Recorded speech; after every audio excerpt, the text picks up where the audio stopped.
Tidak mewariskan harta, namun karyanya bantu jutaan anak Indonesia menghiasi masa kecil untuk pandai mengaji.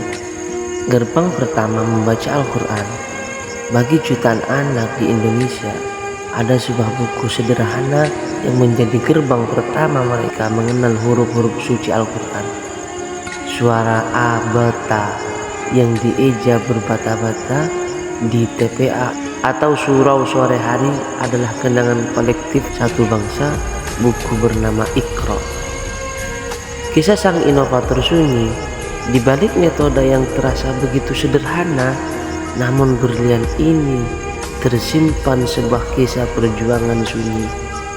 Ini adalah kisah seorang ulama luar biasa, Kiai Haji As'ad Humam dari kota Ged, Yogyakarta. Semangat di balik keterbatasan fisik. Di masa mudanya sebuah kecelakaan tragis menyebabkan beliau mengalami kelainan tulang belakang. Beliau harus hidup dengan keterbatasan fisik dan sering dibantu kursi roda. Namun di balik tubuh yang rapuh itu ada semangat yang tak pernah padam dan pikiran yang tak henti mencari cara untuk memberi manfaat bagi umat. Revolusi belajar mengaji di tahun 80-an, di era 1980-an, Kiai Haji As'ad Humam merasa gelisah. Beliau melihat anak-anak bahkan orang dewasa kesulitan belajar membaca Al-Quran. Metode lama terasa lambat dan rumit, butuh waktu bertahun hanya untuk bisa mengeja. Beliau memulai sebuah revolusi bertahun-tahun.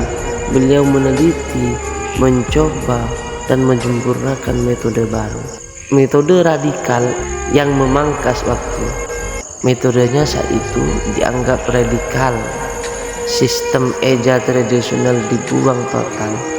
Pembelajaran disusun bertahap dari jilid 1 hingga 6. Bergerak dari huruf termudah hingga rangkaian kalimat kompleks. Hasilnya luar biasa. Anak-anak yang sebelumnya butuh bertahun-tahun kini bisa lancar membaca Al-Quran hanya dalam hitungan bulan. Dedikasi tanpa batas dan tanpa royalti.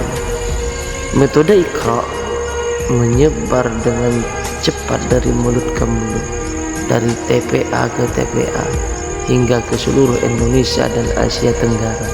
Namun inilah puncak kemuliaan kisahnya. Di tengah kesuksesan yang masif, Kiai As'ad Humam menolak hak paten dan royalti pribadi. Warisan keikhlasan dan amal jariah bagi beliau. Karyanya adalah amal jariah. Ia tidak mencari kekayaan. Satu-satunya tujuan memastikan setiap orang dapat membaca firman Allah dengan lebih mudah dan menyenangkan. Kisah Iqra adalah arsip berharga tentang keikhlasan. Satu-satunya tujuan memastikan setiap orang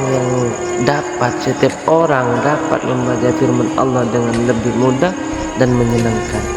Kisah Iqra adalah arsip berharga tentang keikhlasan dan dedikasi.